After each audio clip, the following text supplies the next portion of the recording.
আল্লাহ, মানুষ এটা তো সে জাত, তুমি হ্যাঁ বললে সে না করে,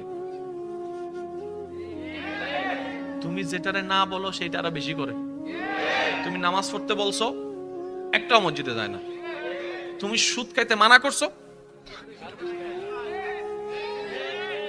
তুমি বলো হ্যাঁ, তুমি বলো না, তারা করে।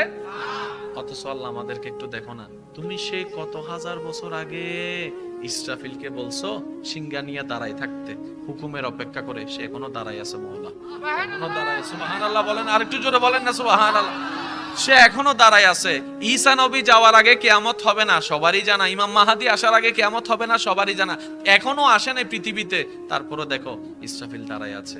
অনেকবার বসতে বলা হয়েছে, আমরা বলি ও ইসরাফিল ভাই বসো না।